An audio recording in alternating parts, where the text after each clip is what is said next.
Hello and welcome. Please try to imagine you are an ordinary farmer in Isaan, scratching a living from the parched earth when suddenly the skies roar with warplanes and your peaceful village is caught in the crossfire of a bitter conflict. Welcome to 1940, where Thailand and French Indochina faced off and life in rural Isaan would never be the same. Life in Isaan had always been tough for Somchai, a wiry farmer in his early 40s with sunburnt skin, calloused hands and a heart as stubborn as the buffalo he owned. It was 1940, and while the world was preoccupied with World War II, Somchai had one mission: to coax rice from the cracked, dry soil of Isaan's unforgiving landscape. However, history had other plans.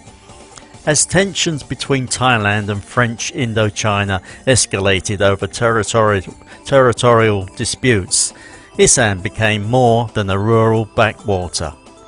It became a battlefield. Somchai was not interested in politics.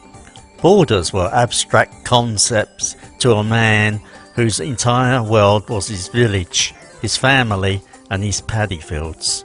Yet the rumblings of war did not respect his indifference. At first the war felt distance. Somchai heard whispers of troop movements and border skirmishes from the traders at the market. "The French want our land," they would say, banging fists on makeshift stores. National pride surged, even in Isaan, where Bangkok's concerns often felt a world away. The government, keen to stoke patriotism, painted the conflict as a heroic stand against colonial oppression. Nevertheless, Somchai had more concerns that are pressing. The monsoon rains had been unreliable, leaving his rice harvest pitifully small. Feeding his wife Nayana and their 3 children was hard enough without worrying about foreign soldiers. Then came the soldiers. Thai troops billeted in Somchai's village, commandeering homes and requisitioning food. They were polite enough, apologising as they confiscated chickens and sacks of rice, but their presence disrupted village life. Somchai had never seen so many rifles or heard so many boots trampling his fields. When the fighting came, it came suddenly, and they now became caught in the crossfire.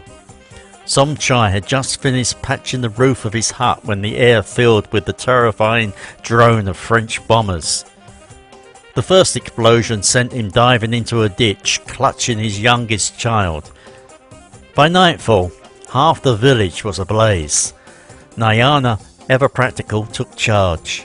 "Get the buffaloes and head for the hills," she barked, shoving dried fish and sticky rice into a cloth bag. They joined a line of terrified villagers fleeing into the wilderness, their worldly possessions reduced to what they could carry.